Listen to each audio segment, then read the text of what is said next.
Alright, hey y'all. Got some updating to do. If I already told you some of it, then just overlook it because I can't remember time to time what I tell you. And I'm sitting here in the sun. You can tell where I just went. I'll tell you where I just went. I had my sweater on. And I come back to the car and I had to take it off. It's too hot. But I did not go to the cardiologist because last night, y'all know how tired I was. So before I settled down, I got on my chart to message the dietitian like I told you I was. Well, I happened to notice appointment was made and appointment was canceled. And I'm like, well, what is that about? So I looked, and like 5 or 6 minutes after my appointment was made, it was canceled. So I'm like, well, what is that about? You know, I'm sitting here 2.5 hours away. It's after hours. I called. I left a message. Call me first thing. They opened at 8, which I knew I would not have time to get there for the appointment time. But I wrestled with, do I go ahead and go and take the chance of having to turn around halfway because it was a fluke in the system, or do I just stay home? I went back and forth with that. I decided to stay home. But anyway, this morning I figured I'd give them to 8:30 to call me.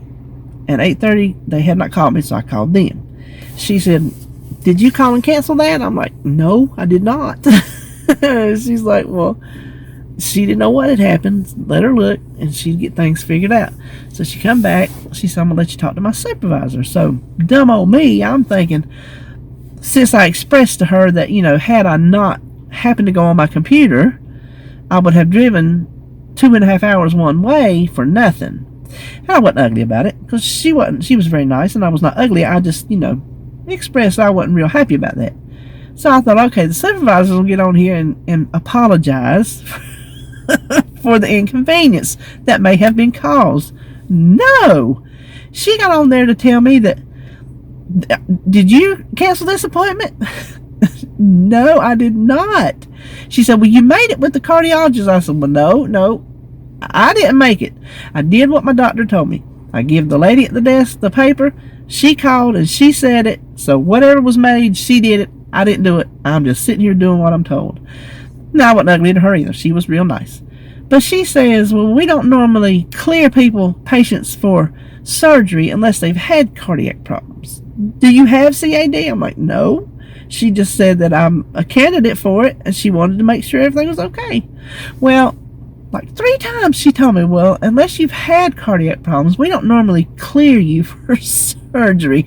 Well, I've never heard of that. Looks like if your doctor wants you to be cleared to make sure, that they would just do it and not, you know, I don't understand that concept of wanting somebody to be checked out and they're like, well, we don't do that.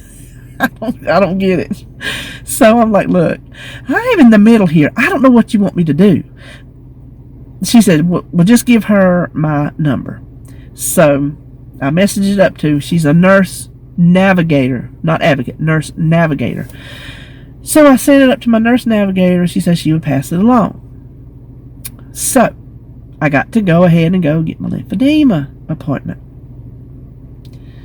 Did I tell you last time, what's today? Okay, it was Friday. They went all the way up, remember? I don't think I was able to come back on and tell you that I had to take it off within just a couple hours. I had to take that top part off because it was excruciating. It's putting more pressure on that pinched nerve where it's already, you know, hurting, and I just couldn't do it. Well, I told her today. She said, well, we just won't do that. We'll do the bottom. And she said, how about this one over here? Does it bother you? I said, well, it's different than the first time. It's a pain in the butt, but it's a pain. I said I didn't have the back troubles and all those issues the first time around, so while it got on my nerves, it was still tolerable. It's just not tolerable. She said, let's just don't bother with it. Let's just work on the bottom and we'll just do what we can do. So she did the bottom, but I'm going to tell you what. I could not hardly get to the car. There's something all over my glasses. Don't that drive you insane? I could hardly get to the car. By the time I left and got to the door of the place and started outside, I was on down the sidewalk a good little bit. could hardly drag that foot. It was pulling so bad in my back of my leg. I was almost in tears, literally in tears by the time I got to the car. So I come home and I was sitting over there and I was telling David something, which that's another part, but I was just crying because I just can take so much, and when it just keeps piling on and piling on, I just can't take much more. And I was just like, this has got to come off. I said, I cannot, the bottom one, I cannot do it. So I just sat there and pulled it off. So we're just gonna have to not do anything on this one. And I think I've decided I'm gonna take the right one off, because if all I'm going is for just the bottom right leg when both full legs need it, I just feel like I am wasting time. And it hurts too, because I have that neuropathy in my foot, so it burns and stings. So I just feel like I'm gonna waste my time if I'm just going for just that one part of that leg. So I mean, what difference? And that's not even my big leg, so in the scheme of things, I don't see it's gonna make any difference. So anyway, I'll decide on that in a little bit. But the other issue I'm having is, I get to take this off twice a week to take my bath, my shower. And when I took my other one, I had trouble getting this right leg in and out of the tub. I have a step. I've had that for a very long time. And I have a handicap bar. My husband put me up there. That's the only way I can get in the tub. We have a tall tub. Is one of the deep ones. Because when we first put the tub in, I could still get up and down with my knees. So I wanted a big one, because I'm a big girl. I wanted to get all of it in the water. I didn't want to look like I was sitting in some little tablespoon or something. Like I was in the sink. No, I needed some water. Anyway, so it's one of the higher sided ones, Well, I'm not even going to put them on. They're getting on my nerves. I couldn't get it in, and I could hardly get it out. I thought, well, maybe it's just a fluke, right? I'll give it another chance. So my shower yesterday, since I had to go up there, I didn't have it on yesterday and today, so I got a shower 2 days in a row. So my shower yesterday, it did it too. And I'm like, well, I don't know about this. So the shower today did it too. I didn't know if I was going to get it up and get out. The weakness has hit in the upper thigh, so I can't lift it. I had to hold the grab bar, lean sideways, and just kind of fling it over. Like if it was a game leg. Well, it basically is, and that's how I got out. And I'm like, dear Lord above, do not let me have to call Kyle, because he's the only one home. I think maybe Holly was home. I don't know. But I know I do not want to call her boyfriend up in there, because I can't get out the shower. Anyway, it's really not funny. I laugh at everything. That's how I cope. Y'all say how I laugh through everything, because if I ain't crying, I'm laughing.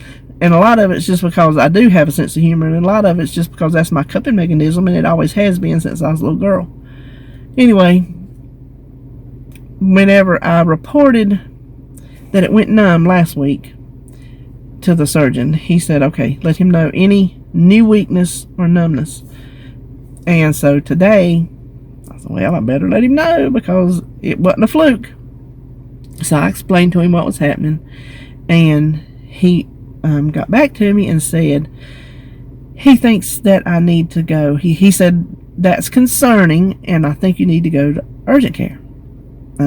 I'm like, well, I hated to sound stupid, but I was just wrote him back. I'm like, I don't really understand what you mean. You want me to go to urgent care and just tell him what's going on? And so then he wrote me back and said that, considering it was a change for the worse, that it was fair to get an assessment of it. So that's where I just got back from, the urgent care. She said there's not much she can do, except for she did tell him she figured there's like a certain thing that it's called, you nurses know, that when you lose weakness, you have weakness in your leg, like maybe from your back or whatever, saddle something. You see my papers. She said it's not that. But she could tell with the things she had me do, there's definite, range of motion issues and this and that. She told me to get my cane back out. So I guess I'll get my cane back out. She said, if that thing weakened up on you and you fell, she said, you're in a world of hurt. I said, what you talking about? You'd have to call 911 because my knees won't pull me up. And especially now because I couldn't, she had me back on the table and I could hardly lift it up. I could lift this one up, but I could hardly lift that one up. So anyway, that is what's going on now. So add weakness to the numbness. And let's all keep our fingers crossed that they get this cardiology mess straightened out, because I've not been back to see if I got a message about that, because I've been up yonder. There's a little bit of time left if they get back to me. I don't know. So they get that straightened out and then just get some surgery on the books. I'm just ready to get this done and over with. So what I'm going to do next is I have just a little small Walmart haul and 3 little meals that I planned for today and tomorrow and Thursday, because I was waiting till yesterday. So I will still do the dietitian video separately when I hear back from her with my questions. And so I think that's it. I think you're up to date.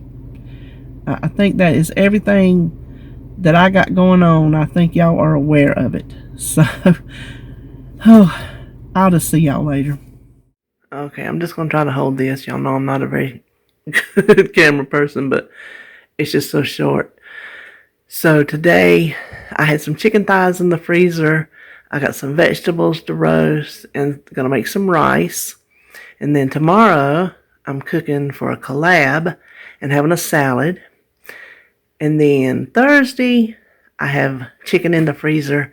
I'm going to make my oven chicken fajitas and some butternut squash. So that will carry me through to start my new menu over on Friday. Now let's go over here and see my little bit of a grocery haul. Okay, looks like my stove has not been wiped. It's got like a haze, so ignore it. I really don't feel good enough to care. Even if I felt good, I really wouldn't care. Y'all know that. So this little bit right here, I guess it is expensive to eat healthy, because this little bit right here with some toilet paper added was $33. And this is all I got. So the lasagna and the cheese is for my collab. Then I needed some more coffee because I don't think I was going to make it to Friday. The butternut squash I'm going to make up there with something I just told you. I forgot already. Then the 3 colored peppers and the lime is for my chicken fajitas. This is what I'm roasting. Look, if that ate that phone again. Well, that one's going to keep ringing, so I'll be back. I have a question. This is new. I'm trying this on a reputable source. But is it supposed to be, look, is it supposed to do that? Because it feels like it's hollow. Is that what an eggplant is supposed to feel like? I have no clue. So you let me know when I cut into this if I need to get my money back or not. Because like I said, I don't have a clue. Then I got mushrooms to do something with. Oh, I think part of them go in my collab, and then part of them I got for salads. And I needed, of course, more onions. So there you have it. There's that big old middle of the week grocery haul.